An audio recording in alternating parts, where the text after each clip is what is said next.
Hello, everybody. My name is Brian Engelman. And I'm Blake Walley. Today is Tuesday, April 25th, 2023. Yes, we just did that intro differently. We usually end with who we are, but we're starting with it today. You know why? Because why not?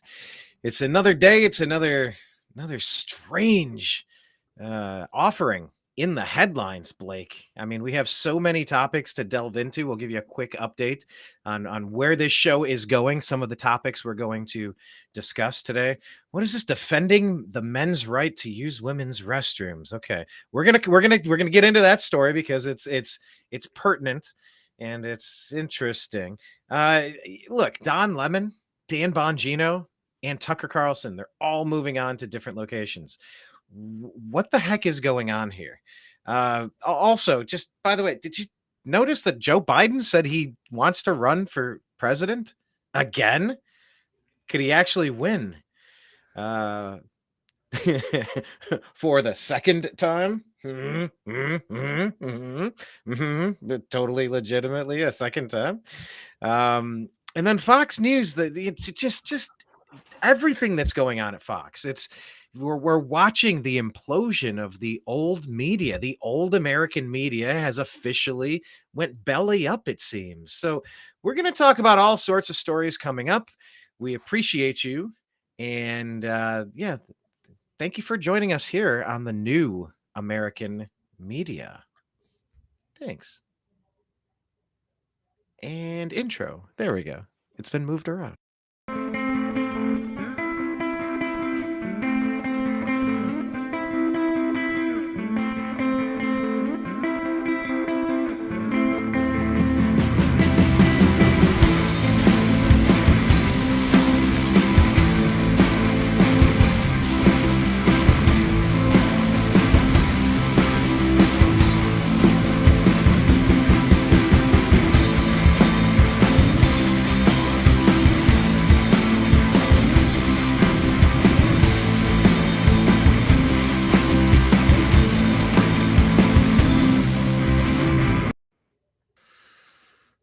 All right, we are back. Blake, good having you with us today. How was your weekend, sir? Anything interesting, newsworthy occur this weekend? Well, I was on vacation, I guess. Little family get together of sorts out in, as maybe you can recognize behind me, Memphis, Tennessee. Oh, I thought it was Egypt. I thought you were in Egypt because of the pyramid. Yep. It sure does look like that. Yes, Memphis, Egypt. Or at least Memphis, Vegas. It looks like the Luxor.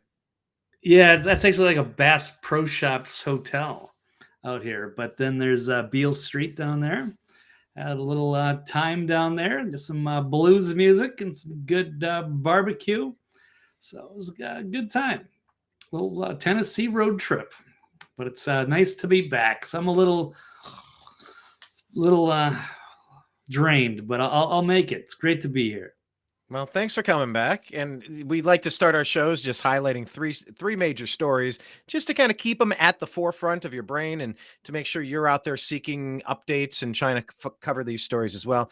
Any updates on the Restrict Act? No, not really. It's still awful. The other story we always cover, any update on the Biden impeachment? Yeah, here's the update. They're going to try to run him again. So we'll get into that in just a little bit. And then this one, any updates on the Trump indictment, air quote. There is something. Let me grab this story for you. Come on. I'm pressing the button to share the screen. I swear to y'all. We have this. Here you go. Federal judge shoots down Alvin Bragg's bid. Where we go? There we go. Alvin Bragg's attempt to block a former prosecutor in his office from testifying before the House Judiciary Committee about the criminal case against Donald Trump. So the federal judge said no. The committee and its chairman, Representative Jim Jordan from Ohio, had subpoenaed the ex-assistant district attorney, Mark Pomerantz, to give testimony about the district attorney's investigation into Trump. 76. Thanks for his age. That makes no sense in that sentence there. That culminated in the former president's indictment in March. Bragg filed suit against Jordan then and the Judiciary Committee, claiming that the subpoena was an overreach by the GOP-led House and an attempt to influence a state criminal proceeding. But Judge Mary Kay Viscassel found the subpoena was issued with a valid legislative purpose, which it was, and that it was not the role of the federal judiciary to dictate how Congress operates. Yeah, thank you very much. Mr.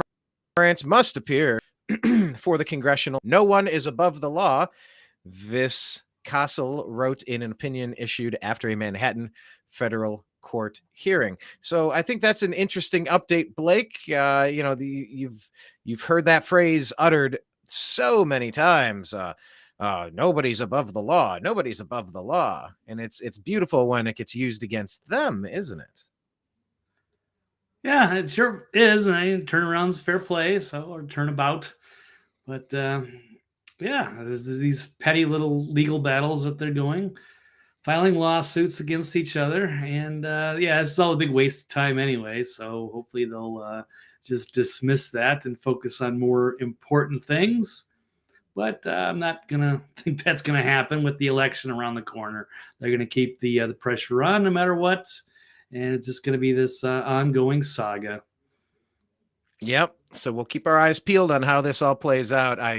If there's any justice in the world, you'll see Alvin Bragg get disbarred. You'll see him face his own criminal charges for this nonsensical maneuver. He thought he'd get away with it and there wouldn't be any pushback.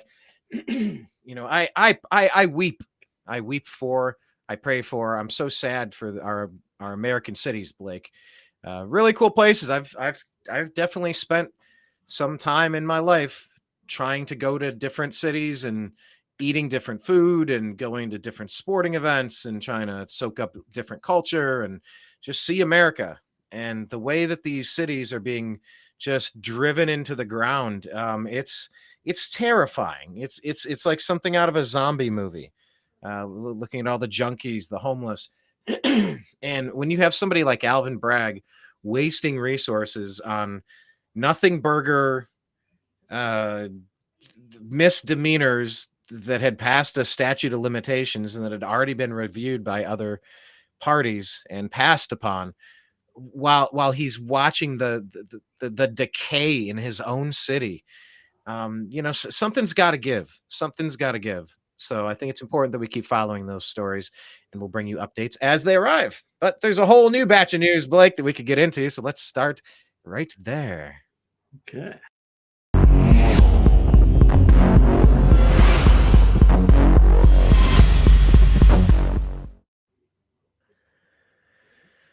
Well, it was the shot heard around the world. It was the firing, the / mutually exclusive parting of ways, however you want to read into this story. But Tucker Carlson, who is the undisputed #1 king of, what do you call it? Punditry? Would you just say media, Blake? How important would you say Tucker's role is? Is he just a pundit, a commentator? Is he a force unto his own? How do you grade and rank Tucker Carlson? Because he's now a free agent right after severing ties with Fox. Yeah, well, he was far and away the best cable newsman out there. I'd say all of media. I don't care whatever trash they have on a lot of the mainstream networks these days, especially. But Tucker Carlson's come a long way. He used to be just a punchline in the 2000s. Just a little goofball nerd with the bow tie, just like a basic GOP talking points. Used to get run over, kind of reinvented himself, became a force. Actually, terrified the left, became a phenomenal journalist, and just head and shoulders above everybody in the industry right now. Just in the way that he is kind of a balanced reporter and bringing up topics that a lot of people wouldn't even touch. And now he's gone just like that. That was a big surprise over the weekend because I was kind of out of the loop, trying to figure out what's going on, just trying to, enjoy my little vacation, a little time away, a little digital detox.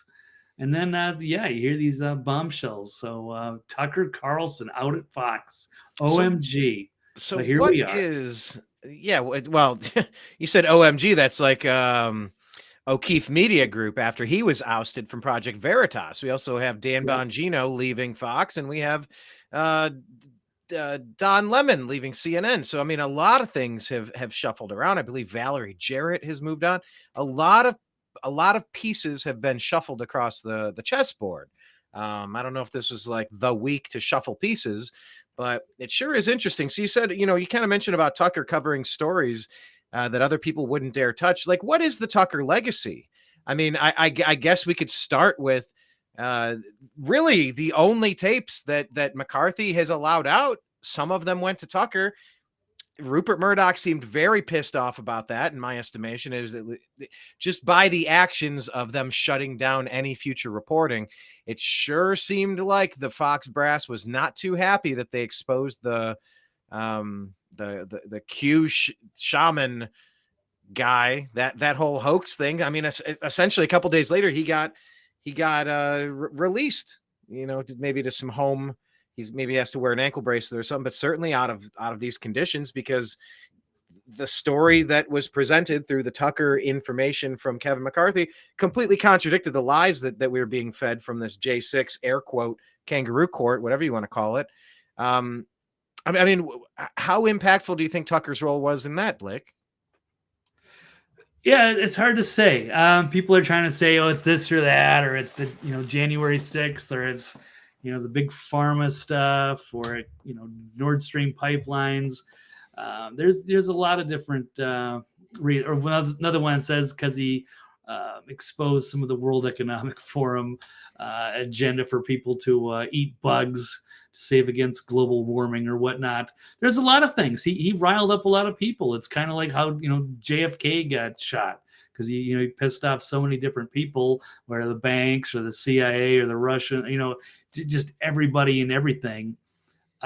Just doing the right thing and being fearless and standing in his truth.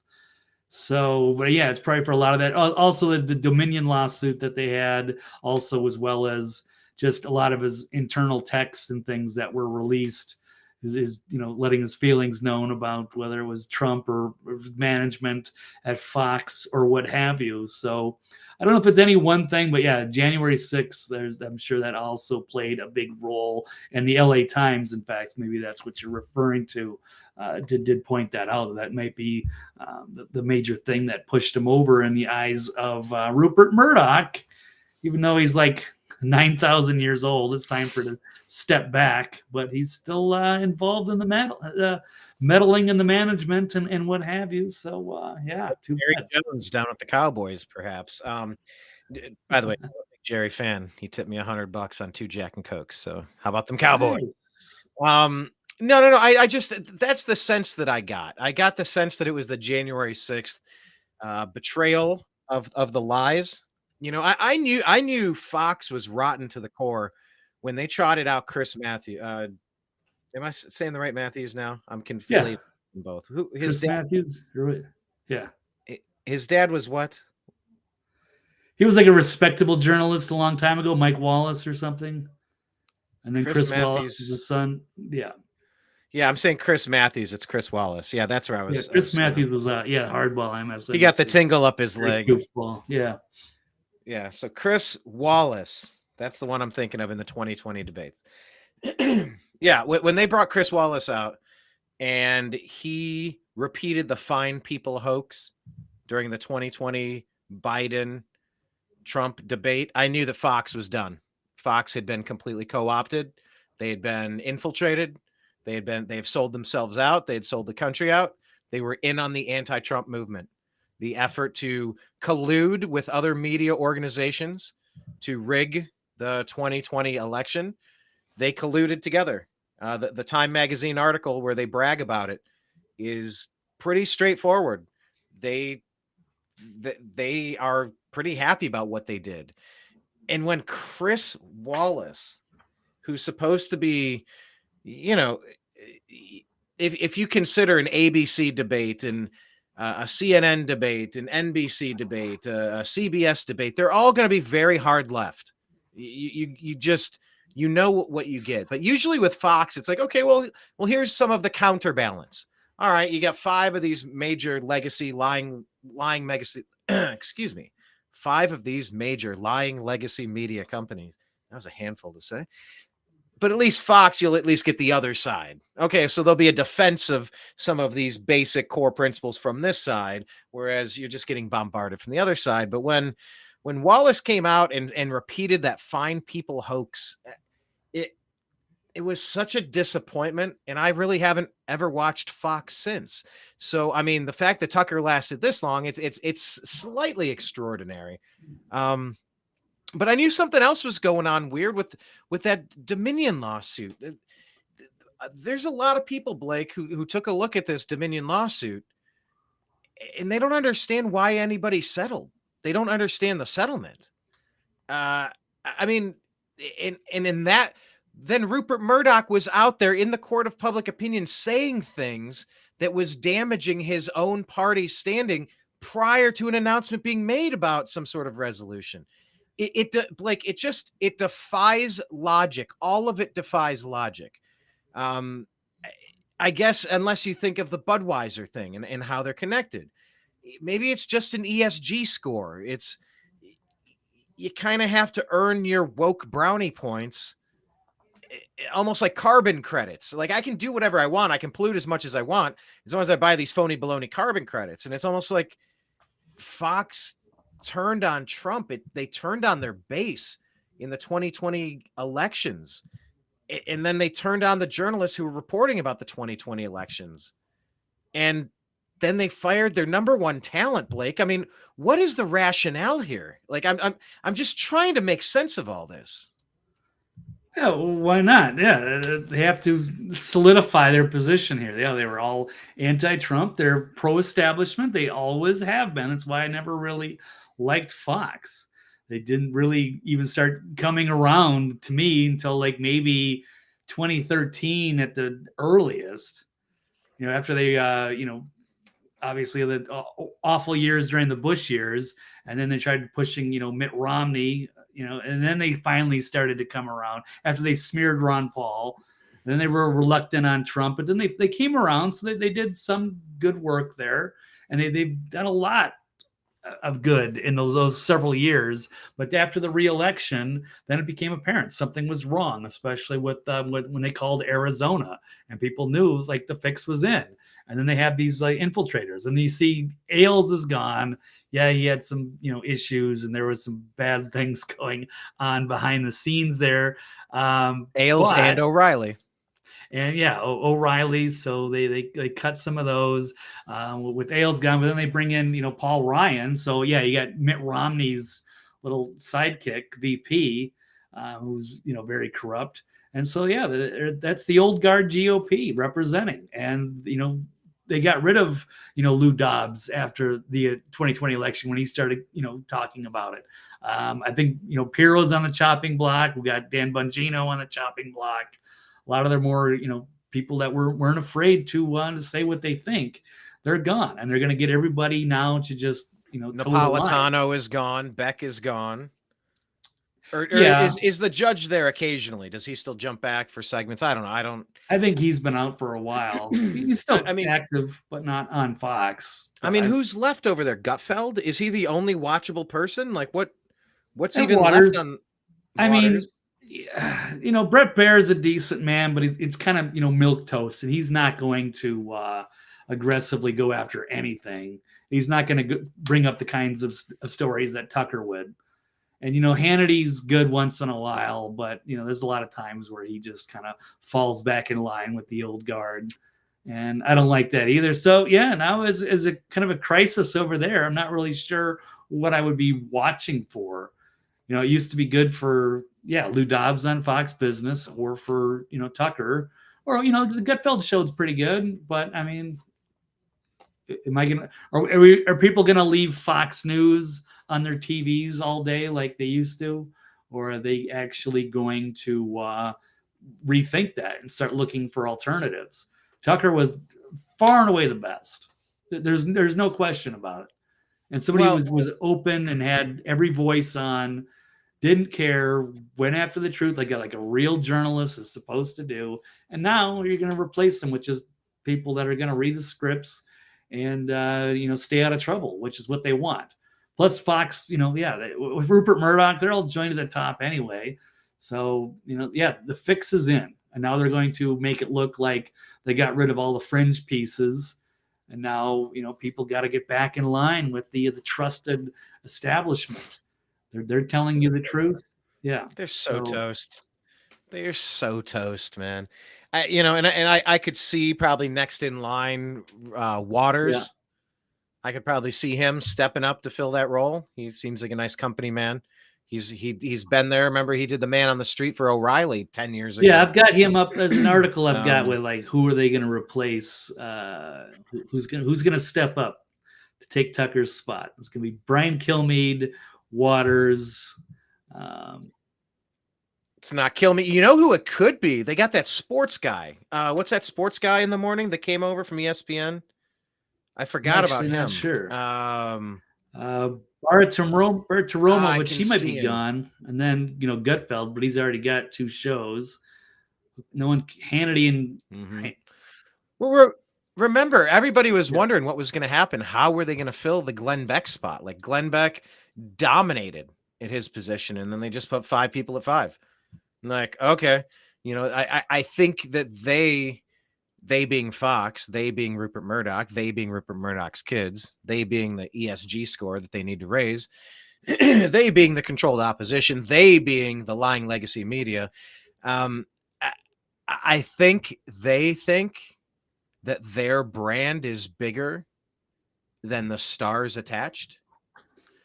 I think they think that it could be a bit of a plug and play where they could put anybody in there and it's going to be fine. Like, what did they say in the press release? I believe they said it's going to be a rotating cast, not a cast of characters, but that's how I just said it in my head, but a rotating cast of talent to come in and anchor the 8:00 news or something like that, however they framed it. But okay, fine. I haven't been watching Fox for several years now. I don't really give a shit. That being said, where do you think Tucker, put yourself in Tucker's position? You like to fly fish. You're kind of private. You do your shows out of your home, right? I think he broadcasts from his home studio. He's the number 1 name out there. Imagine you're Tucker Carlson, Blake. What would you do? You feel there's anything you need to do? Do you feel like there's any sort of payback or you need to prove anything to anyone? Like, do you feel like there's a passion that he would have an energy for and might want to try? Or just if we're guessing here, what would you do if you were Tucker Carlson? How would you survey the landscape, and what do you think you would do? Well, I think if I was him, I'd probably take at least a month off, maybe a couple, and then start to think about it. Meet with all of your your most trusted comrades and get their feedback and see what you want to do. I think Glenn Beck has already, extended, hey, you can come be on my network. Mm-hmm. You can talk to O'Reilly, that he can be very successful. I think Tim Pool has. I think Steven Crowder has. I think Ben Shapiro has. I think anybody who's anybody has raised their hand. Patrick Bet-David. I think they've all raised their hand and said, "Yep, come on over." Like I that's what I'm saying. I think that the world is open to Tucker. He can literally choose anything he wants. Yeah, he'd have plenty of options, or he could do some other solo adventure. He's got plenty of the audience for that. Or maybe, I don't know if he's affiliated with the Daily Caller anymore, but I don't know if he wants to expand that. If he's there, I don't know, or if he would want to. But all kinds of different options for him. So the world's opening up, and maybe that'll be a good thing overall. It's a sad day for Fox. It's kind of like, the Bud Light thing. It's like, wow, they're going to destroy their own brand. And their audience is dying. The demographics are not going in their favor. If they think they're just going to bring back the old guard never Trumpers, it's not going to last long. So maybe this election cycle, and then they're done. So it's just a different Fox era now. Get rid of some of your older talent, and the Ailes era is over. So what are they going to do, and who's going to join them? I'm not. Yeah, because because I don't think Tucker had anything to do with that Dominion suit. By the way, I'm pretty sure he wasn't named. Like nothing that he was putting out became any sort of key component to that lawsuit. What's your take on the BlackRock investment here? Because you start hearing more and more. It's like, well, yeah, BlackRock recently became an investor in Fox, and then they took money out of their left pocket and paid it to their right pocket because they also invest in Dominion. What's your take on any of that? What's your hunch on what's going on behind the scenes? If we're just prognosticating with no concrete evidence, I suppose. What are you hearing out there? What kind of thoughts are interesting? If they don't make sense, which ones are sounding interesting, worthy of more investigation? I just think we're in the end game, and here is the establishment making its move, and they're going to solidify their propaganda networks. And that's I know somebody brought up the point that is down to 5 or 6 news companies that run everything now.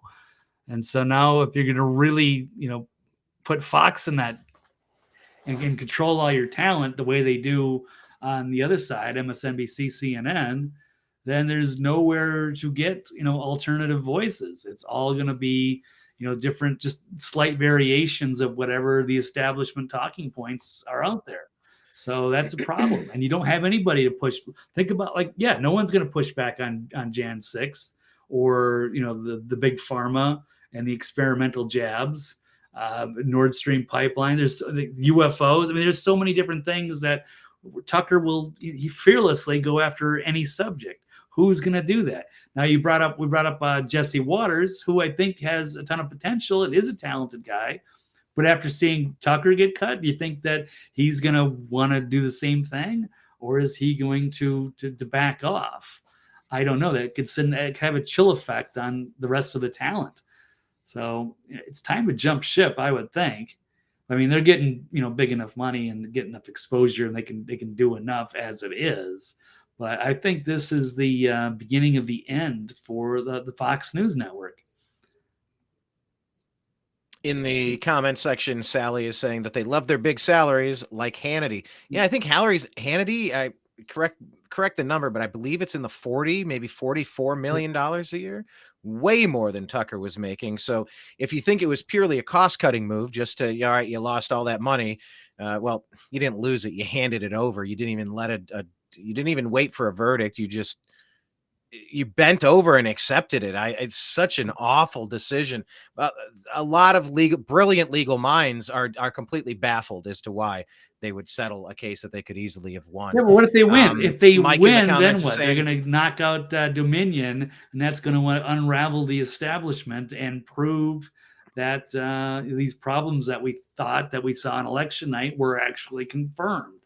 So they would actually be hurting themselves in a way if at the end of the day they're protecting the establishment, and that would ruin everything. So it's better them to take the settlement, and then who knows how that gets filtered behind the scenes. Yeah, it's just like they took it just so that they could confirm it, and now nobody can speak out against it. Because now next 2024, if we see a bunch of suspicious stuff and mysterious vans and unmarked ballots and all kinds of just blatant shenanigans, they're going to say, no, it doesn't matter. Oh, it doesn't matter if they ring them through the scanners, 50 times and then, shuttle them on a bus over, and there's no chain of custody and they're being recounted several times over a week. It doesn't matter. Not because it's just like, hey, well, Fox said it's okay. They basically just, they ruined it. They jumped on the grenade. It's over. They just confirmed Dominion, gave them a bunch of money.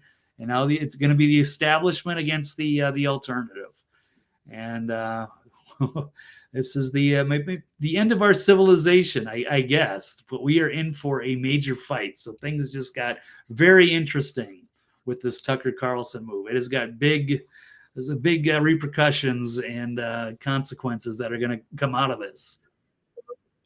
Yeah, I mean, I suppose, and yeah, that your point is well taken. But so what? I prefer paper ballots. You sue me because I prefer paper ballots, and I want 100 ballots per box, and I want entire rooms filled with the boxes, and I want them labeled and categorized, and I want to be able to check them. Yeah. Okay, period. I don't give a shit I don't care what Fox and Dominion had to say to each other. I don't care what deal they cut or why. It doesn't matter. I still prefer paper ballots, and we should be able to have a quick and accurate head count of everything. If there's any source code, we should all have the source code. Audits should be available to everybody, and everything should be done under continuous 24/7 camera surveillance systems. Period. Yeah, only once every 2 years. That isn't a knock on Dominion. Like I don't care what Fox had to say. If you can't have a trustworthy voting system, it's not going to stop people from talking about it. In the comments here, Mike is saying Tucker's a multimillionaire. He could just fade away and fly fish. Yeah, I mean that's definitely something that he could do. He's done a few podcasts, and he he sounds like a person that's been through some shit. And he is, because he has. And if he wanted to peace out and just fly fish his days away, he's earned the right to. He doesn't owe anybody anything. Sally saying Tucker might do his own podcast, just like Megyn Kelly. Yeah, I mean that's the new thing. Like, people are following personalities; they're not following the networks anymore. It's a beautiful thing. Sally saying OAN offered him $25 million in San Diego, allegedly. Mike asking, this might be the white hats destroying legacy media. Well, I think legacy media is destroying themselves. To be blunt, yes, maybe there are some good people behind the scenes who are helping, but yeah, we'll see. Yeah, Tucker could end up in an administration. Could he get offered a position in the Trump administration, Blake? Could he run for president himself? Could he sign up as vice president? He's young. You might disagree with him, and yes, he's a smart ass, and yes, he'll like crack jokes at your expense, and he can be mean sometimes, just like Trump, but he's a measured human being. He's thoughtful. He's curious. He seems mostly intellectually honest, willing to have tough conversations. He could make a good vice president. What do you think? Do you think it's possible he could land in the political fray somehow, either as a presidential contender or somebody in a Trump administration cabinet? I don't know why he would want to. That seems suspicious. It depends on what kind of position it would be, I guess. I don't know anything that would that pay the kind of money that he would be accustomed to in the media, or that would give him as much influence and reach as something like that. So you're going to be very limited if you're just going to be in a cabinet somewhere by what you can do. But yeah, you never know. And it would be a pay cut. It would be a huge pay cut when he could be making and reaching more people. What? I mean, what do you think he's worth on the open market? It just depends. So when you have an audience like that. But what if he took a cabinet position and he had a daily podcast as part of his cabinet position? Could you do both? If there's some way they could work that in where it would make sense, then yeah, that could be, yeah. What if he was the press secretary and he didn't have it in that room, and he just did it as a podcast, and he just take 5 minutes from each of you. It will spin a lottery ball, like a bingo box. And your number pops up. We take your questions, and this is our show for the day. Make sure that you, sponsored like by a conflict Pfizer. Of interest. I don't know if that would fly or not, because they're supposed to be impartial. Yeah, I mean, unlike everybody else who has a conflict of interest. Yeah, there's no impartiality. Like they're all hacks and lackeys. Hacks and lackeys. But anyway, yeah, hacks and lackeys. What was that phrase from? That was your Telegram. That's one of my lists. I use that quite frequently. It's one of my bits. Twitter list. Hacks, lacks, and what'd you call it? And lackeys. Hacks, flacks, and lackeys. David here is saying what it does is that it gives every major news outlet across the world the chance to say all these election fraud stuff. It was all nonsense. Didn't have a leg to stand on. That's what they're saying. Yeah, it's so obvious. Why would they even try to do this? It's like, what? No, it's not obvious to anybody. Just make it obvious. Show us. So there's an irrefutable proof, and we go, oh, okay, well, I think it sucks that we lost, but nothing we can do about it because it's black and white. You can't, there's no wiggle room here. But that's not what they do, and not at all. It's all, See, even Fox News knew that was nonsense. That's why they settled. They knew they lost, so that you better not criticize. The company is literally called Dominion.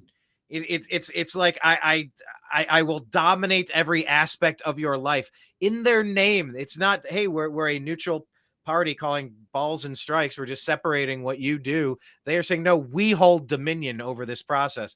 That's creepy just in its word. Take people at their word, shall you? Um, no, I did not see his Heritage. No, I saw some of his Heritage Speech Foundation saying he wants to work with truthful people. And that Mike is saying that highest paid government salary, of course, if you're found. Yeah, he. I am not at liberty. The law does not say that I have to disclose all of my residual payments from all the vaccines. So I'm not going to tell you how much I really made.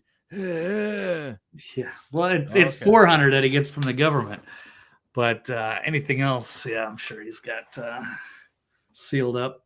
Well, Mike says it well here. He says, of course, if you could become a Congress critter, you can become a millionaire on that $300,000 salary in just a couple of years. No, a couple of days. I love these trading tracker sites. Oh man, they're exposing all of this stuff. So, okay, well let's do this, Blake. We've covered Tucker enough because it is the number one story. But there's other people trying to figure out where are these other people going to land? The Bonginos and the Don Lemons.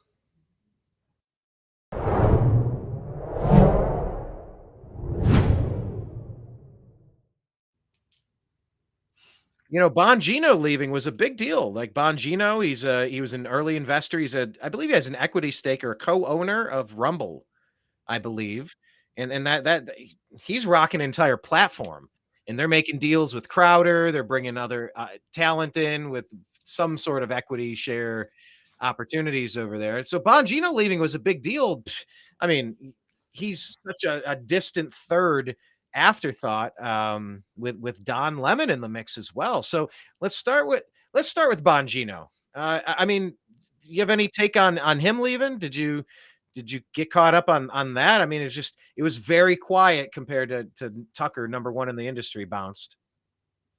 Yeah, I mean, that's not as surprising. I think he just did like maybe a Saturday night show or something, so it wasn't a huge part of the program or anything.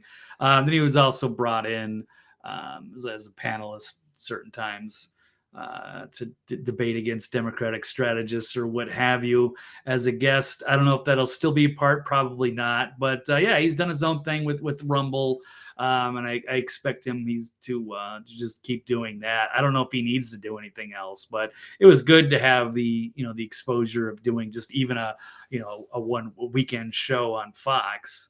So yeah, I think he'll be fine. Won't be anything substantial there, I wouldn't think. He'll keep doing his thing, and he's also, pretty outspoken on social media and whatnot. And also, I don't know if Trump wasn't he going to start a media company? I don't know if that's came to be or not. They did Truth Social, but I thought at one point he was actually going to do like a network, but that hasn't come to fruition. Would take years, and I'm not sure. So we'll see. And then there's, I don't know if OAN and Newsmax, and they've been kind of purged off cable. I'm not sure if they're still around. So it's going to be a whole new landscape coming up. So there was Trump Media and Technology Group, also known as T Media Tech LLC. It's an American media and technology company founded in 2021 by former U.S. President Donald Trump. In October 21, the company announced a merger agreement with Digital World Acquisition Corp. So there's that. Donald Trump is the founder and the chairman. Devin Nunes is the CEO. You might remember Devin Nunes. So yes, they are still doing their thing there. Truth Social, still sitting in the mix. I know Trump got verified, right, on Twitter. Yeah, he just hasn't used it yet. Yeah, brace yourselves. Winter is coming. I don't expect him to stay silent for long, but yeah, it's been interesting watching that. But so Bongino, we expect him staying equally involved in Rumble and continuing to do his show. Doesn't have to be affiliated with Fox. It wasn't a large percentage of his holdings, the content that he created, original content he created for Fox.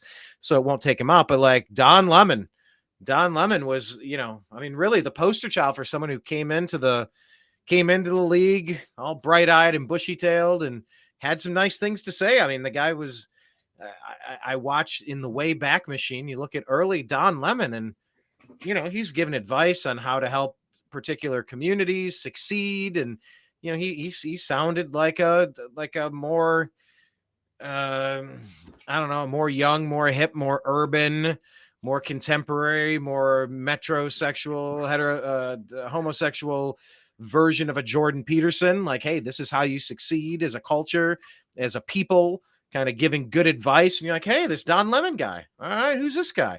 And you just watched him slide into the abyss over the years, turning into Gollum, just doing the bidding of the henchman behind the scenes at CNN. I mean, Blake, I guess we all saw the writing on the wall with Don Lemon, but I mean, Yeah. does it come as any surprise to you? What do you think he has any audience left? Where do you think he goes after this? See, now that's a different one. He's going to be in trouble because I don't think anybody's going to want him. He needed basically, as Chris Cuomo kind of carried him, kind of held his hand through like half of his own show when he was still prime time on CNN, and then they moved him to mornings with the couple of the ladies, and he kept having trouble with them, and it was just he's a problematic. And then he had that lawsuit against him for sexually harassing that bartender in, I don't know, it was New York or something like that. So he's a liability, and he's really not that talented. He's a young, good-looking guy who can read a teleprompter and what have you. But at the end of the day, an Obama clone, a young, moderately good-looking character who can read a teleprompter, nice smile, articulate. Other than that, it's a empty suit. The emperor has no clothes, just a train wreck after that. But the initial packaging was nice. They know how to package something, but it's the content of the person that matters, not the packaging. That we don't want to get that Malcolm or that Martin Luther King reference twisted. It's the content of the human being, not the packaging that matters. But right. So if Don Lemon did his own podcast independently, would you tune in? I don't really listen to any podcasts anyway. I don't even listen to mine. Right. By the way, subscribe to our podcast, The Agree to Disagree Show. Please do that. Subscribe youtube.com/The New American Media, and subscribe rumble.com/The New American Media. Is that how that works? The New American Media on Rumble as well. At American_media_ on Twitter, and screw Facebook because they're terrible. And there's that. So would I listen to Don Lemon? I mean, it would be so funny for him to it would be so funny for him and Tucker to just team up and do like a crossfire. They're both instant free agents. Why not do a series?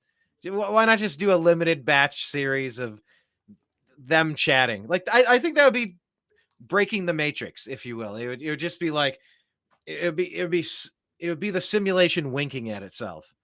It would just be beautiful to kind of bring it full circle and bring these two characters together. What say you, Blake? I mean, I would tune in for it, I guess, just to see what it's all about. But no, it's hard for me to see any of these leftists actually kind of going off script and being like, having independent thought and going off the DNC talking points or the Media Matters points. So that's just how they roll, and that's how they keep their jobs, is to stay within that frame. So I don't know how he would handle himself without that structure around him. So I think he's in trouble. Whereas, Bongino can just tell it like it is, whether you like it or not. I can't see Lemon doing anything like that. That would make him appealing in any way. But what do I know? But yeah, it'd be cool.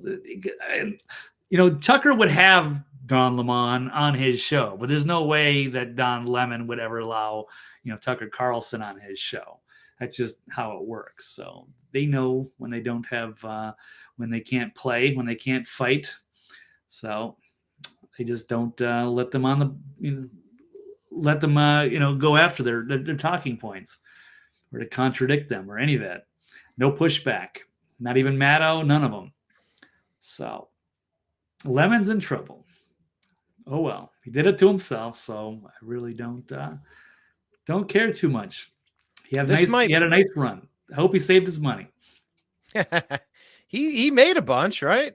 I think I'm sure. Yeah, after all those years, Must have got something. Well, But some I don't know if he's going to go to MSNBC, or I don't know if they would care. What does he bring? He brings an ESG score. Yeah, that's about it. I mean, it brings a healthy ESG score. He crosses multiple boxes off the checkbox list. Right? Yeah. There are some people that care about such things. You never know. Not many people are watching those networks anyway. So if they have a hole to fill, maybe they can use Lemon. But after all the problems that he had at CNN, why would they even take that chance if he's just another? That's like, why won't you bring Keith Olbermann? He's got plenty of smarts and talent, but he's totally off the rails, totally nuts. Nobody can work with him. So there's no reason to have him around. He's just absolutely toxic culture. So well, I want to play this clip because some people are pointing to this as the final straw. I guess it was Dead Man Walking. We knew with Don Lemon that he was headed out, but some people are pointing to this Vivek Ramaswamy exchange as the final straw that broke the camel's back. I'm going to play this for you in case you haven't seen it. Here we go. What do you have anything on this before I move on to China? I don't see what one has to do with the other, but I took up a lot of time with Fox. Oh, it's fine. We have time. I don't really see what one has. Blake, can you hear it on your side? Yeah. Oh, okay. So that's the first time ever that I can hear it on my side and you can hear it on your side. Excellent. Usually one of us can't hear it. I don't know why that has been the case, but I'm glad that we can hear it now. All right, let me go back to it. Jeez, there we go. Where is it even? Hang on. Oh, great. Now, oh, there we go. All right, from the top here. All right. Do you have anything on this before I go to China? I don't see what one has to do with the other, but go on. I took up a lot of time with Fox. Oh, it's fine. We have time. I don't really see what one has to do with the other, especially consider and using the Civil War to talk about Black Americans. That war was not fought for Black people to have guns. That's not. That war was fought for Black people to have freedoms in this country. Yeah. Actually, that's why the Civil War was fought. Okay. And the sad that part about wasn't fought for Black people to have guns. I think. Actually, you know, the funny fact is, Black people did not get to enjoy the other freedom. Amendment rights were secured. And I think that's one of the lessons that we still learned. aren't allowed to enjoy the freedoms. I disagree with you on that, Don. I disagree with you. And I think you're doing a disservice to our country by failing to recognize the fact that we have equality before the law. And you live in this country, then you can disagree with me. But we're not. You mentioned that we have three different shades Don, I think we have to be able to talk about these issues in the open, regardless of the color of our skin. Black Americans today, to say that, compare that to 1865 and 1964, I think you to compare it to 1865 and 1964 is actually, I think it's insulting. That segment did go on a little bit more, and maybe one of the worst part. It cut off too soon. He starts virtue signaling about, don't tell me what I can, blah blah blah about my experience as a Black man in America, and he turns on Vivek and says, "Yeah, and whatever race you are." Yeah, like I was trying to find the whole clip, and of course YouTube won't let you find the good ones, but. It's like his racial experience is super important. And then he just kind of waves his hand and says, yeah, and you and whatever race you are. It's like, ugh, yeah, so illustrative. And Don Lemon's been coddled. He's spoiled. He's arrogant. And now it's time for some humble pie. And we'll see if he ever bounces back. Speaking of spottle, what did you say? Coddled, spoiled, and ignorant? Was that the phrase? Arrogant, ignorant, fine. Arrogant, ignorant. Yeah. Perfect. Then how about this? How about we come back and talk about one Joseph R. Biden, who announced, let's not bury the lead on today's show. Yeah. This meat suit is going for another round. He thinks he's earned your trust for 4 more years, everybody. 4 more years.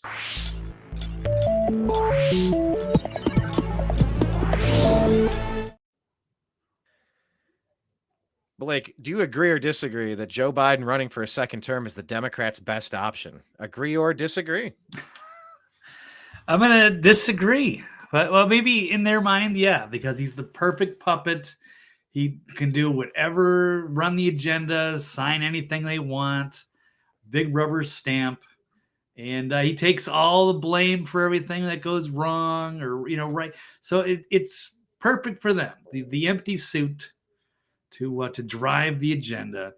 Outside of that, no, I think it's terrible for everybody else, which should be like, I don't know, 95% of the population, you would think. In all reality, I don't think people realize just how bad things are with Biden, or how much worse they've gotten since Trump. So, but this can't be good. He doesn't know where he's at half the time. I think a lot of people thought he might step down because of his age, and he's declining, obviously. But now they're gonna try to run him again. So it's shocking, but yet here we're nothing. I guess nothing shocks me anymore. So why not just finish it up, throw it in our face, and we deserve it. So could he mainly be running so that he doesn't get arrested? Is he trying to outrun this investigation into the business dealings of his entire family, the overthrow of Ukraine in 2013, 2014, the near nuclear third world war that we're on the brink of because of his shady business dealings over in Ukraine, being compromised allegedly by China? I mean, is it possible that he's doing what he's doing just to try to stay out of trouble? Because as long as you have Merrick Garland, you don't have any seriousness at the Department of Justice. You don't have anybody, no adults in the room. Yeah, it's absolutely possible. I kind of figured that's the reason Hillary was running in 2016, because if all the truth came out about all the scandals going on under the Obama administration, of which he was a part of some, that definitely helps. You're the most powerful person in the country, and you select who's running the Justice Department. Yeah, absolutely. So yeah, that's certainly in play. I don't know how cognizant he is of everything on day-to-day activities and whatnot, but just to have him in there certainly helps. Elections have never had more higher consequences than they do now. So good call on that. But you think they'd find somebody who is more put together, or maybe not, because he's also the perfect fall guy. He just does not care. He'll throw out anything they want him to. He is the perfect fall guy. I think you could pretty easily at any point pull the ripcord, and you could watch him slip into very heavy dementia, and you could claim, he's just not in his right mind. He's not there. All of a sudden, then you'd find a couple of doctors who are willing to say the obvious, that boy just ain't, he ain't got it. That boy ain't right. Like it's what we've been saying for a really long time. But yeah, I mean, it's almost like he has a built-in get out of jail free card, a built-in whammy card, with the fact that he's off his rocker, that he's an old senile coot. Yes, compromised. Yes, dirty up to his eyeballs. Yes, the Ashley diary. Yes, the Hunter debauchery. Like it's a gross family. It is a really gross family. Yeah. So I just kind of wonder where do they go from here, Blake? They ran Gavin Newsom. Gavin went out and did a nationwide tour, just like Ron DeSanctimonious did. They were trying to put them out there. They floated their weather balloons, if you will, and they both flopped like the Hindenburg. They both kind of they flubbed. They were not met with a strong reaction or a strong response. The crowd was generally disinterested. A couple people giggled, somebody burped, and that was about the extent of it. So nothing really caught on. Do you think they're saving Gavin Newsom for the next time? Do you think what's going on with Gavin Newsom? Why isn't this his turn? Like Ronnie D thinks he's going to try to make it. And maybe, and I've been reading, did Ron say that he's not running? I read that a lot today. If he did say something, I missed it. I've read quite a few comments, but both of these people, Ron DeSantis and Gavin Newsom, were supposed to be the futures of the parties. And it seems like people said, thanks, but no thanks. Yeah, I'm confused too. I would have thought, yeah, Gavin or Hakeem Jeffries maybe in Congress, or they've got to have, Hakeem Olajuwon, yeah, Hakeem Olajuwon, Haywood Haywood Jeffries, Jeffries. whatever. Yeah, I thought they would find something else, or leave maybe even. Well, they don't have a lot of. It's not a lot of time left, so they're gonna have to do something. And of We're out of course, time. they're worried about looks like Robert F. Kennedy running, and he's already announced he's a strong opponent. And in fact, that's one of our stories, I think, is Yeah, well, we could pivot over to that. yeah, Here, we can just combine them both. Let's pivot.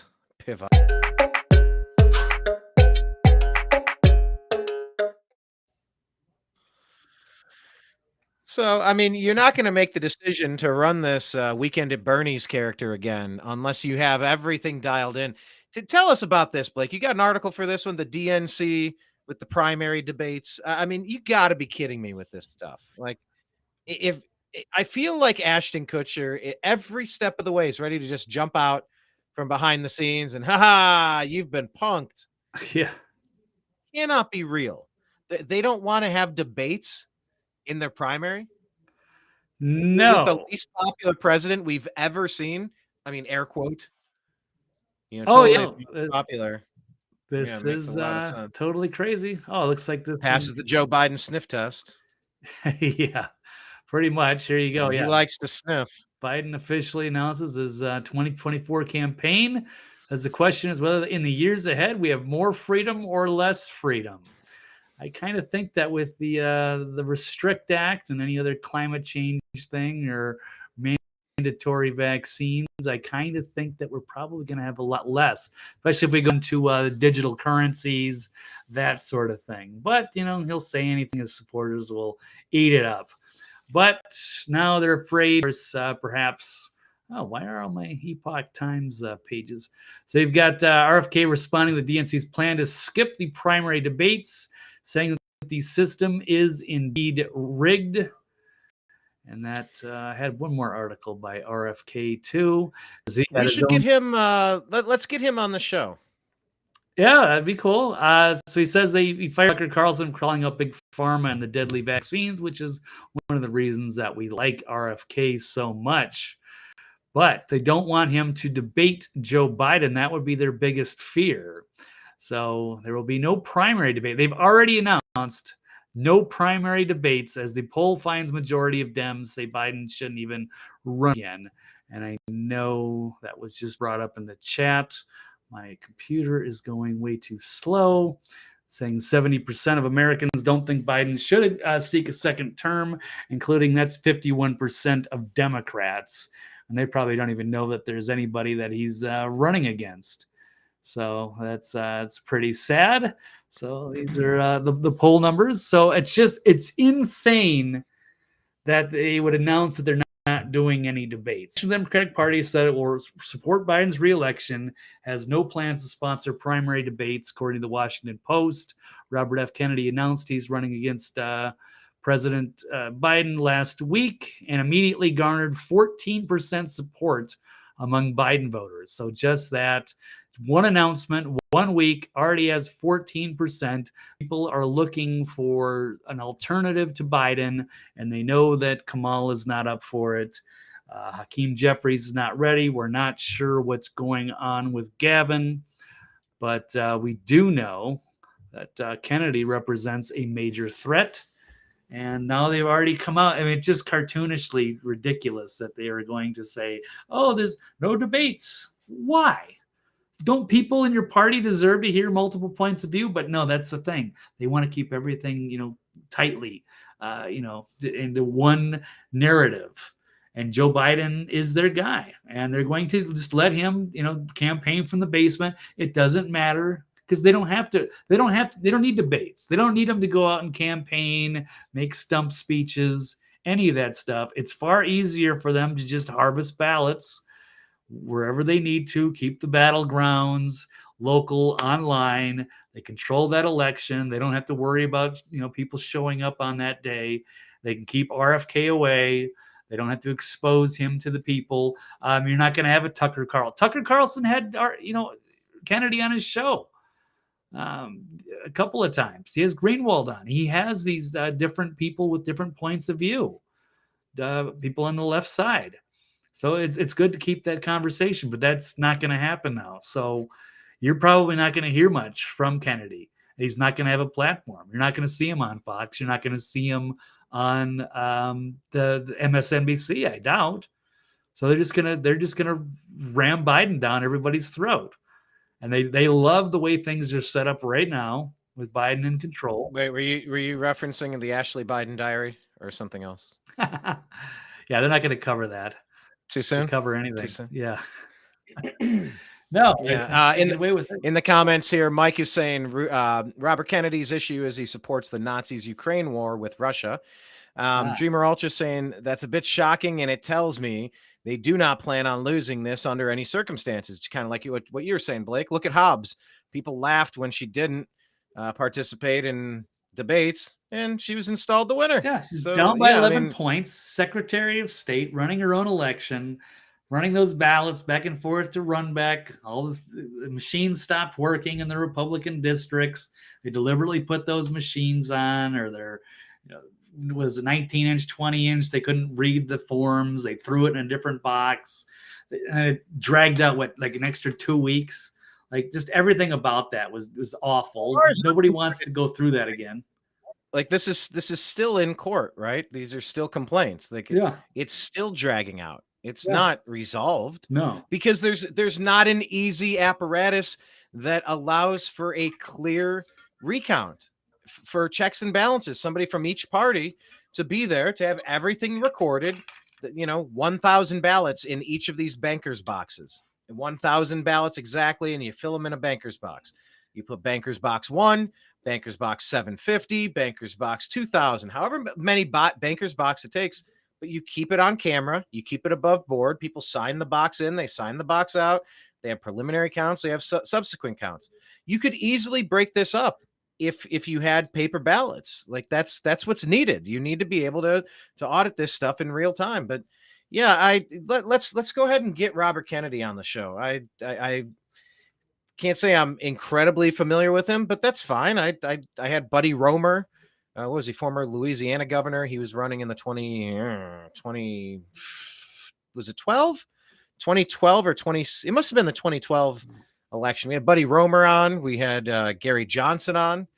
I didn't know all that much about Gary Johnson. I mean, I knew he was, former governor of New Mexico and whatnot. But yeah, let's get this Kennedy character on. If people are saying that he doesn't have a right to do a debate, then we'll talk right here because that's nonsense. So I heard a lot of good things. Mike is saying, he may be supporting with the Azov battalion. And there's some issues perhaps with the climate change stuff. Yeah, it's definitely some things I'd like to clear up.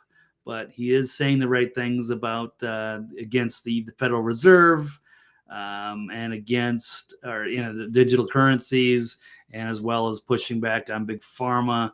So there's stuff to work with. So it'll be interesting. But he's far light years better than Biden, and gives the Democrats an alternative, and they deserve to have other voices. So I can't imagine where I know the Republicans had like 17 candidates in 2016. I think the Democrats also had 27 or 17 in 2020. I'm not sure. They had a huge field. And I thought, I think it was 17. And I thought Biden was probably like, 13th or 14th best. He still won. But I mean, what happens if they have that many candidates and the DNC is just going to say, nope, you can't hear any other voices. It's just going to be Biden. They're doing the coronation thing. I mean, they were pissed when Bernie ran in 2016 because they just wanted to coronate Hillary at the DNC, call it a day, makes it easier. Nobody wants to get the primaries. But now you see how badly it's controlled. Or imagine if the RNC said something like that.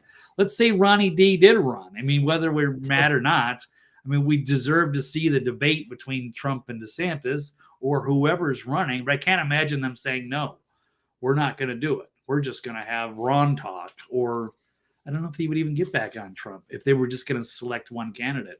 But that shouldn't be the way. They should not be allowed to do that. And I can't believe people would be okay with that. I don't know, but the left has just turned into a full-blown cult.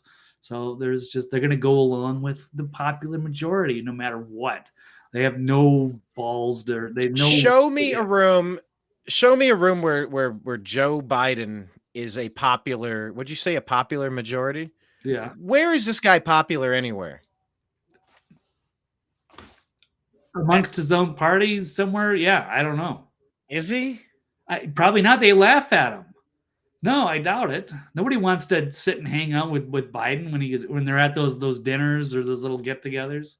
Like, he just gets left sitting there. Could you imagine anything creepier? Ugh. All right. Well, look, then I guess it's our job. We're going to have to bring in some of the challengers. We want to talk to them here on the Agree to Disagree show, where all opinions are valid.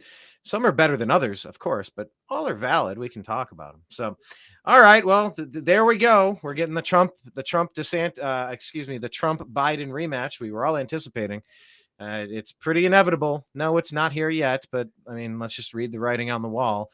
The Democrats are going to pull every stunt, including getting rid of debates, in order to help squeeze Biden, drag him across the finish line.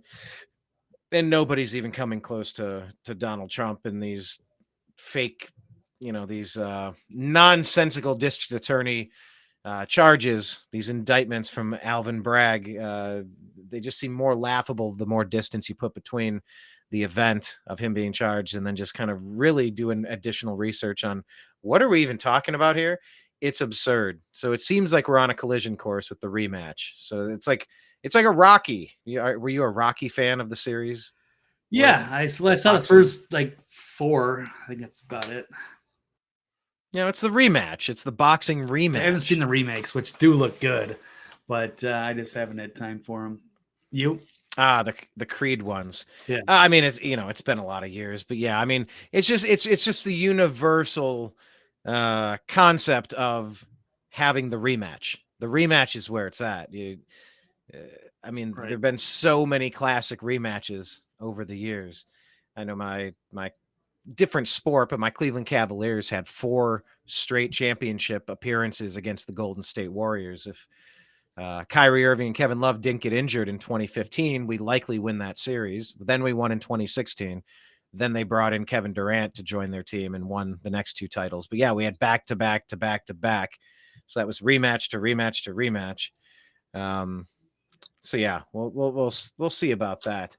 But yeah, it appears to be a rematch time. It appears to be, we're going to get what we want. We're going to get a do-over. But then again, if, it doesn't matter who votes, it just matters who counts the votes. And I don't know if enough has been done to really put extra cameras on all of our ballots to make the recount process smooth and understandable. I don't know that the powers that be want an election that can be determined in an easily identifiable and verifiable way. If there's something holding all omnipotent power above you, and they keep secret codes and algorithms and computational processes, if they keep all that information private and you don't even know how to open up the hood of your car and figure out why something's not working. I mean, yeah, it does feel a little daunting. It does kind of feel like, what's the hope? What's the point? We're just going to go through this again. I mean, there was no energy for that Joe Biden campaign. Zero. None. Like you said, he hid in his basement. This is not how you win, but somehow it happened. It's, I just hope we don't end up going through this again, like just doing a repeat. Oh, we will. And I know, oh God, Blake, you think it's a done deal? Well, it's not like the Democrats are going to say, hey, listen, we're going to make it fair. We know we won, and we're going to just go to paper ballots. You can audit them all you want, Republicans. We got nothing to hide. You can bring in all the people, the poll watchers. Come look at our signatures. Let's make it for the future of the country. Let's get this one right. No. They're going to do the same thing, stuffing ballots, getting dead people to vote, getting nursing home people to vote. They're gonna work everything, milk those boxes. and there's going to be no watchers, no nothing, no transparency, no signature watch or matching. It's going to be the same things, stopping counting. It's just there's no, and it sucks because I wouldn't care about the results if I could believe in them, but that's not the way it is. So they've made their move, and they're going to keep playing the same playbook. There's no reason to believe otherwise. So if this one doesn't work out and we're not able to accept the results, then this could lead to a national divorce or something, or civil war. I don't know, but I mean, we're being steered into a potential nuclear third world war. There are legitimate repercussions to forfeiting who you allow into that office, and all the policies they make, and the people that they put in place, and the things that they ignore, and the things that they fabricate. I mean, it's really dark times right now.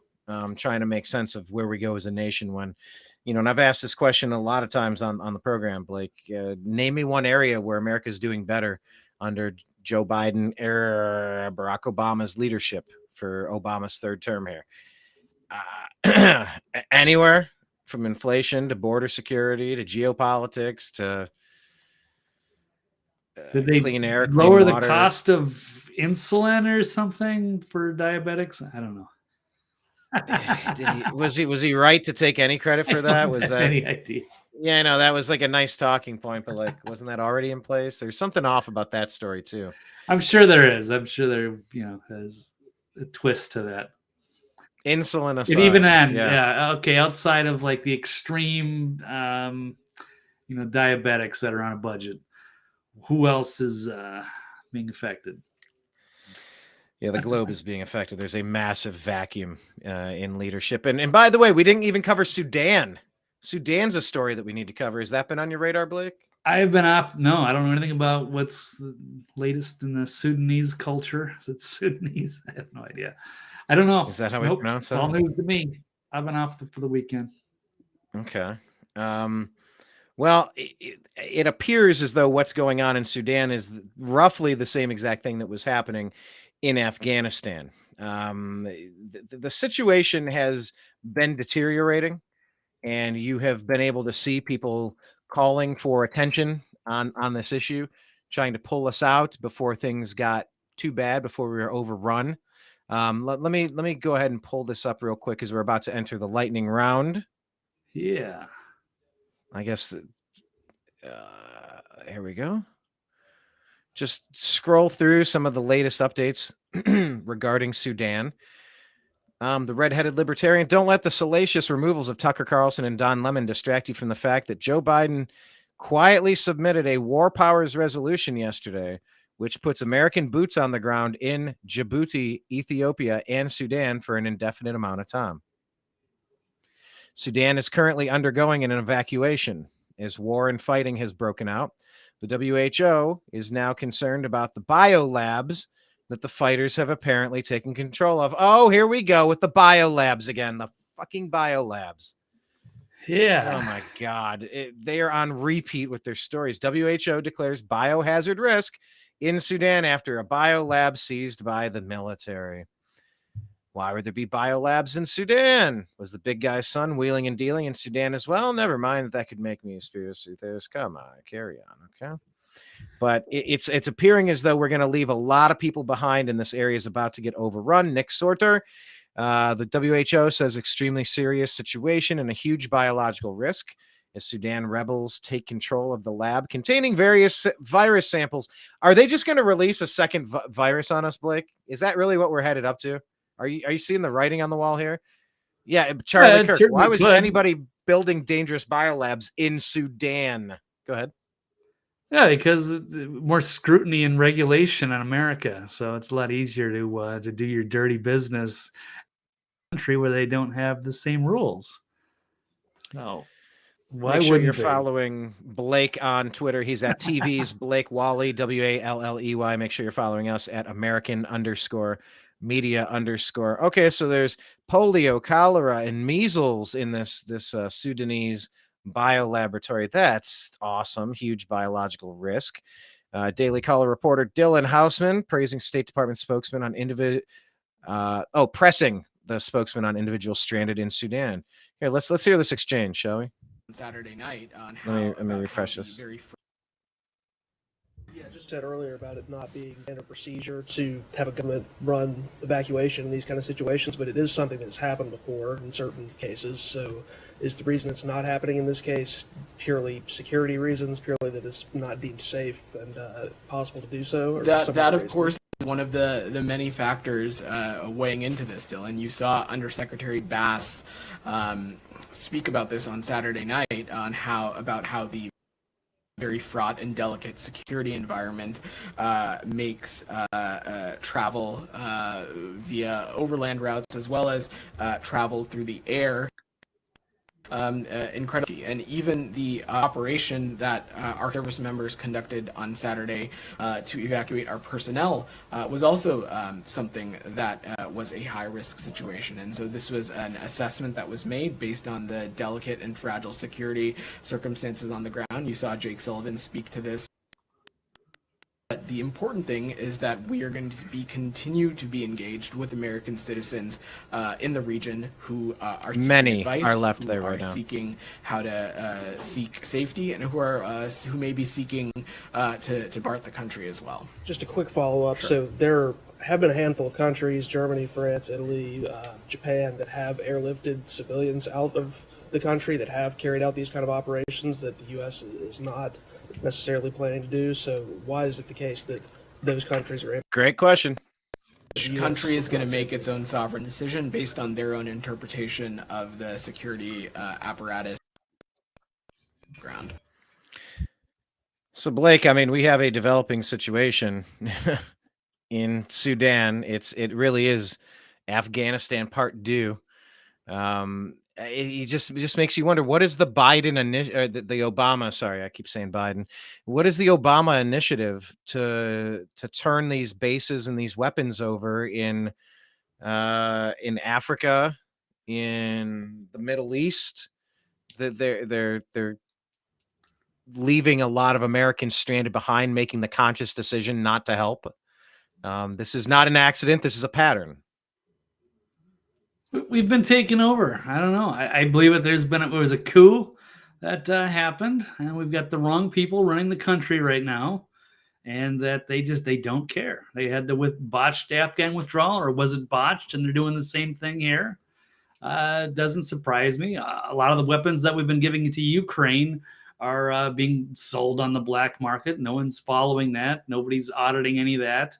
So meanwhile, they're trying to, confiscate guns here. They want to take them away from Americans. They'll give them out to Ukraine or Mexican drug lords. They don't care what happens to them then. But it's pretty sad. And I don't know. This isn't how the country is supposed to be. But it's like they've just taken our standards down. Just little by little, and here we are, and it's more of the same, and I don't know when people are going to get it and wake up. So, by the way, where's the Nashville Manifesto? Okay, moving on. Final topic here. We're going to get you out on time, Blake. That's my promise for today. One last topic in the queue. Yeah.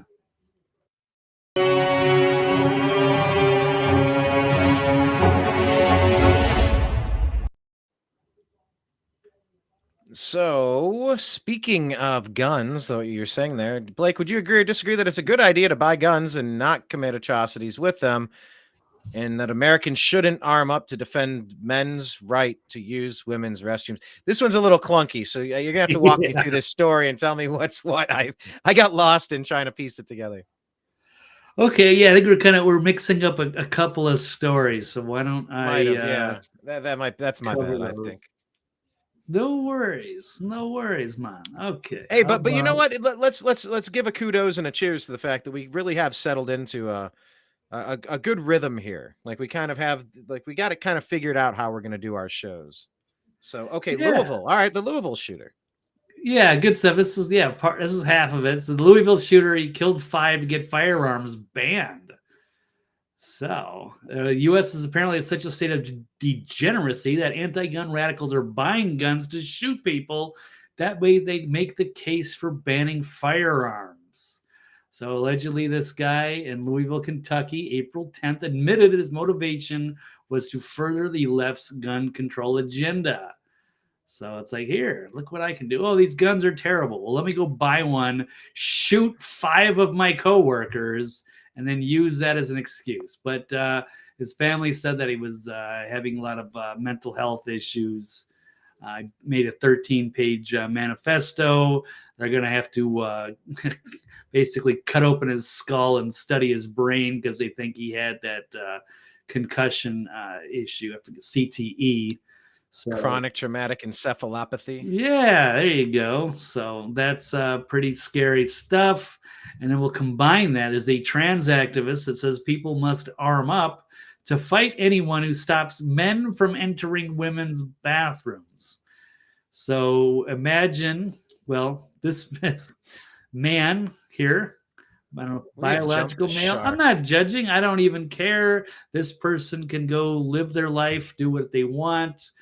But he's trying. But this person wants to go in your daughter's bathroom, and he will shoot you if you get in the way, is what he's saying. Yeah, or if another man, let's say his buddy who looks like him, wants to, use the bathroom, and a concerned father is standing and saying, "Hey, my little girl is in the restroom. Do you mind, waiting your turn?" I wouldn't want a man like this in the women's restroom with my wife and daughter. Not that I'm saying that something's going to happen, but it's just not appropriate at all. That would be concerning for people, but then he's, I guess, offended by it. So he's speaking. Let me know if you can hear this. Can you hear that? Did you hear that, Brian? No. Okay. I'll see if I can on the stream though. Yeah, I can try another. Well, maybe not. Hang on. I'll tell you if I can hear it on the stream. All right. Well, we're a little bit behind. I assume it'll work. Just press play.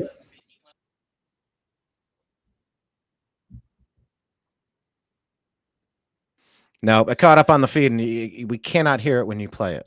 Okay, well, he just says, I'll just read the quote. It's not that important. People can go find this. It's under Charlie Kirk's tweet, or you can go to the Natural News website. But the biological man telling trans people to arm up issues a violent threat to anyone who tries to block him from the women's restroom, saying, "I dare you to try and stop me from going into a women's bathroom. It will be the last mistake you ever make."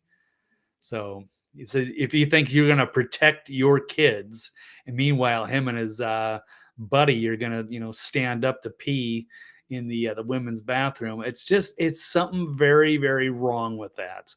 And even if it's a complicated issue, but now they're going very violent, getting a bit uppity, and they're not fighting the right battle. They should at least respect that. And no one's cares if the dude's trans or what have you, but they would feel uncomfortable having a man like this in a bathroom with your loved ones, and that should be okay. That should be understandable. And instead of respecting that, this guy's basically trying to convince other people to go get guns, learn how to use it, and don't take any shit from these fathers that have an issue. So that's pretty. Release the Nashville Manifesto. Right. Release it. Release it. Tell us what you're doing to these people. You were riling this whole group up like you did to BLM in 2020.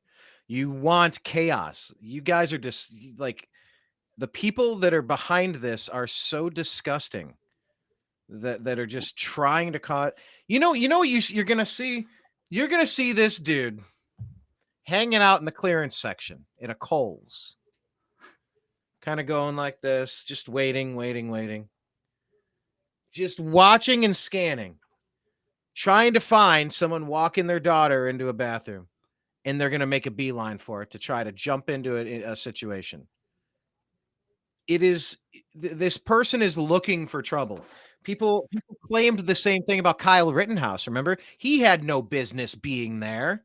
He was only there looking for trouble, right? You remember, right? You heard that argument Yeah. a lot. Yeah, that's exactly how this is going to play out. I could definitely see this guy in the food court, just waiting, kind of pretending they're scrolling their phone, and as soon as a dad walks their daughter, and they're going to run into the bathroom. Aha! Here I am, ready to pee. Like strapped and waiting to prove a point. These people are there's an illness. The Louisville guy is mentally ill. And thankfully he's dead. The Nashville shooter. All right, let's read your manifesto. You're anti-Christian, anti-heterosexual. What do you say? Average, normal, human? Like your hatred for just standard society has led you to murder? Like that's demonic. We have to be able to address this. So release the Nashville manifesto immediately. And yeah, I mean, this has this person been arrested? Has this person been interrogated yet? Has anything happened to this person who's threatening what they're threatening? Because it seems obvious they've got their death wish. As this person rambles, you hear that they want to prove a point, and it would be worth me die. He says something like it'd be worth me losing my freedom or losing my life in order to defend your lives or something. It's like, bro, nobody asked you to be Superman. It's Super Woe Man. Okay, fine. Nobody asked you to be Super Woe Man, but like they're trying to deputize themselves as like literal social justice warriors. And I take this back, and I blame the teachers unions, and I blame the lying legacy media for this, Blake. I mean, they're the ones who have been really pushing this stuff incessantly, and the Democrat Party nonstop, in conjunction, all three of them together. Yeah, I don't know. It's like they're fighting for civil rights again, but it's not fighting for civil rights. It's not fighting for, black people to eat at the same restaurants as white people or to sit wherever they want on the bus. Like there was a lot of serious issues. We had to come a long way to fix that for the good of society. Now they're just making shit up. So it's not like these people are actually discriminated against. But it's literally genocide. Yeah. Well, now they're making an issue like, oh, you get armed, so you don't want to go into a public bath, the wrong bathroom, or which some people would just be weird about. ESPN, right? Remember, ESPN fired Kurt Schilling because he had a meme about a man going into a ladies' restroom. They fired him. ABC, ESPN, Disney. It'd be for the same thing. Yeah, exactly that. If you're a father and you don't want, I don't have an issue with that. Yeah, go ahead, do your own thing, do whatever. But if you look suspicious and you're around my loved ones when they're vulnerable, that might be an issue. And people have a right to be concerned about that. That is not a reason to call for arms and potentially violence to push a cause that people aren't going to understand. And for what? No. It's like you and I said, you and I are, we're fairly libertarian. I used to work at a bar that had a drag night. They dressed as ladies. These guys did, and they had their good time, and they played their music. And I didn't involve myself in that scene very much. I just, I worked. There was a split bar, and I would work downstairs those nights. I'd work upstairs other nights, and fairly libertarian. People do what you're going to do, but once again, it's what we said last week. If I had a contractor come into my house and say, all right, well, your house that was built in 1956 or whatever, it's identifying as a different kind of house. And so here's what I'm going to do. I'm going to rip out the heating, the venting, the air conditioning, and the plumbing. Yes, I know it used to work just fine, but I'm going to take it out. I'm going to mangle it. I'm going to make sure that it doesn't connect to those things anymore. So you're not going to feel the heat, the warmth, or the cool chill, the relaxed cool chill of air conditioning. You're not going to feel anything. And then your stuff isn't really going to work. Like the plumbing isn't going to go to the same spots. It's not going to, and you have to now clean your system twice a day. Like they're literally trying to slice penises of little boys, fillet them like a overcooked microwaved hot dog, and split them inside out and tuck them inside to form some sort of a crevice that doesn't give you pleasure. and you can't really pee the same way, and so all your plumbing is redirected, and you can get something could be inserted into you, but you won't feel pleasure. But this is going to make you feel more whole. And if you don't allow us to do this, you are literally committing genocide against us. I'm sorry. This is the dumbest, worst argument I've ever heard. If you decide to do something like this to your house when you're 18, it's your house, your rules, man. But you don't come after kids. You don't come after kids and try to get them or get their parents they sign up and they're super excited to get you in this thing. And all the medical profession is super excited because of discrimination, and they can't deny you your gender affirming care is what they want to call it.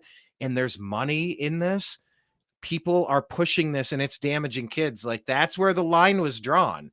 Nobody cared about Klinger on MASH in the 70s. Nobody cared about Mrs. Doubtfire in the 90s. Nobody cared about RuPaul in the 2000s. Nobody cared. Everybody did their thing, and it was just whatever. Rocky Horror Picture Show. Hey, you just did your thing. Fine. But when you're slicing little hot dogs and twisting them and folding them inside out and carving out a gross hole that gets it like you have to clean it multiple times a day and like go up inside the kangaroo pouch and just like swab it and clean it, and it will seal up. It's like a bad ear piercing. This is not like I'm gonna put on a blue shirt today instead of this Hunter green shirt. Hey, where's Hunter, by the way?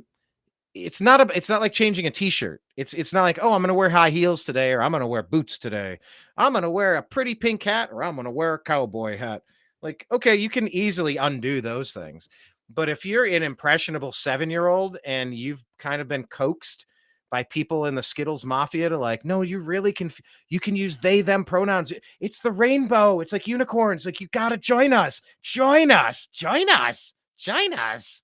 And it gets really wonky, dude. You got people really trying to push to convert people, and it's a line in the sand where parents have identified that there's a group of people that are coming after their kids, and it's become a major issue. It's become a major issue. I don't know how we got to this point. I guess it was when they started coming after kids and they became obsessed with the kids. Kids. You know, it's not just who you are. It's a very sexualized component of who you are that, you know, you're supposed to keep that stuff, you know, you use some tact and some discretion. You keep that stuff behind closed doors. Libertarian, you do your thing, I'll do mine. Just, you know, you don't force it down other people's throats, literally, or like Ashley Biden. So it's just something that our society has to come to grips with. There is no gray area in the middle, Blake. No area in the middle. So, okay, final thoughts on today's shows. We're going to let you get going a couple minutes early. Give us a plug on where to find you. Any final thoughts of wisdom on this topic or anything else we discussed, or a final story that was sitting on your stack that we didn't get a chance to go through in the lightning round? Yeah, if I forgot to bring it up, we'll do just a real quick note here. I got about 2 minutes, and actually I did make a good. And please note that I wrapped up early as I was supposed to. You did. You put the onus on me today. You did. And I did. Fantastic. Here we go. Thanks.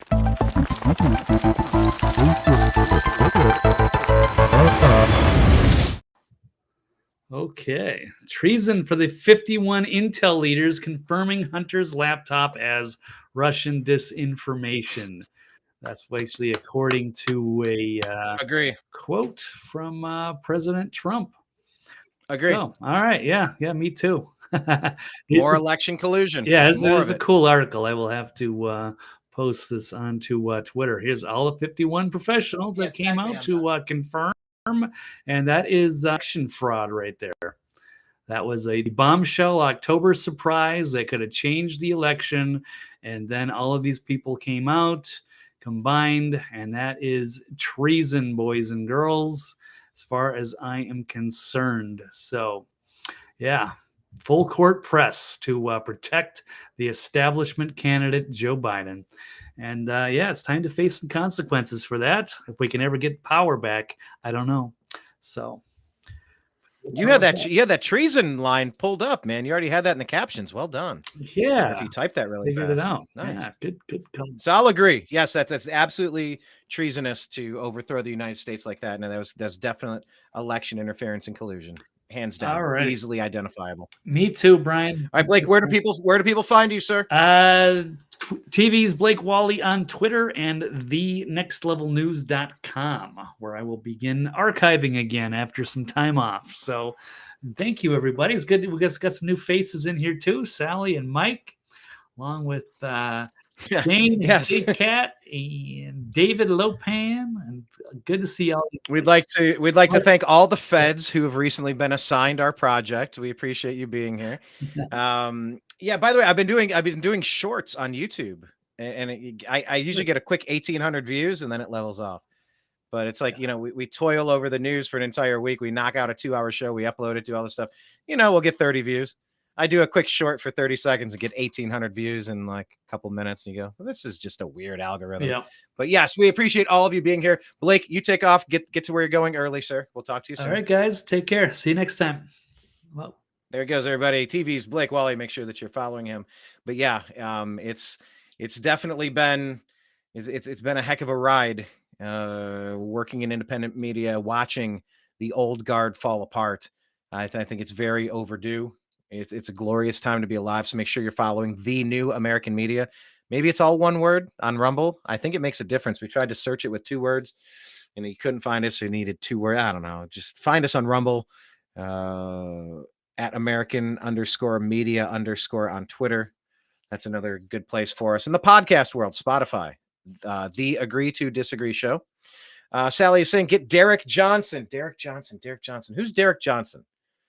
Did he play shortstop for the Yankees? Or was he that blues guitar player?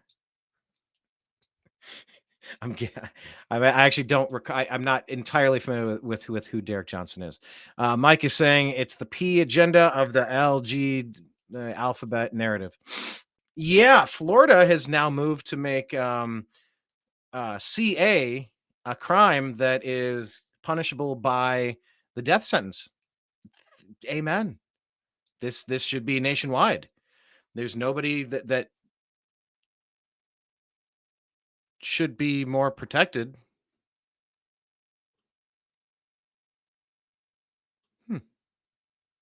There's nobody that should be more protected than kids. Well, that was weird. I just got an interesting alert on my computer. Maybe they didn't like what we were talking about. Is that how this works? Yeah, but Florida changed their laws. So, Jane asking, do you guys have any thoughts on why so many trans Ned all of a sudden transitioned? So many trans need all of a sudden. I mean, look, like I was trying to find this, and if you can find it, please tag us. Put it out on Twitter at American_media_. I'm trying to find. I ran a search yesterday and I couldn't find it. Trying to find the media mentions of the word trans. I believe the resurgence came around roughly around 2013. And it's continued ever since. And we're now at this ridiculous fever pitch, I suppose. Yeah. What was happening around 2012, 2013? If you can think back to when this suddenly became an issue that everybody had to talk about nonstop. Maybe, I don't know, maybe something in the political world. I'm not sure. Let's see. Also here, Mike saying most of the talking about these mass shootings. Yeah. There have been projects, MK Ultra being one, and there's several others. But they're saying, I was reading a report. I don't have the numbers in front of me, so forgive me. I'm just paraphrasing, but it was like the Nashville shooter had 5 cell phones, 5 laptops, 5 this, 5 that, or 7 of these and 8 of those. I'm forgetting exactly, but it was like, who was in this person's ear, convincing them to do what they did, guiding them, steering them, coaching them, training them? To what benefit? Where does this become a good idea? I don't know. Anyway, Derek Johnson. Well, if you're not going to tell me who Derek Johnson is, I'm going to have to take a look. Let's see. DEREK JOHNSON. American musician. Okay, I mean, Derek Johnson Country. That can't be who you're talking about, though. Maybe I'll get a country artist on as a guest. Okay, well, I'm going to take off for now, everybody. And I just want to thank you for participating in the new American media, because the old American media has failed. It is quite the time to be alive watching all the cards shuffled. The deck of cards is moving around and players are moving. And I think it's time that we solidify ourselves as a place that if you tune in, you're going to get a decent, quick interview of, you're going to get some of the most important highlights of the day. We're trying not to drag on and on about it, and just kind of give you the most important stuff. And we like reading your opinions. Thank you, Dreamer, also saying you had a good show. Appreciate you participating in this. Because reading your comments is one of my favorite parts of the show. It's one of the reasons why I like to stay a little bit after and make sure I scroll through and try to get to some of these other comments, because there's a lot to consider and nobody knows everything. And I'm still trying to figure out who Derek Johnson is if he's not that country music artist, but I digress. But the new American media is here because the old American media failed. So thank you for following today's show. I'm signing out. I appreciate you. I love you. And we'll talk again soon. Take care.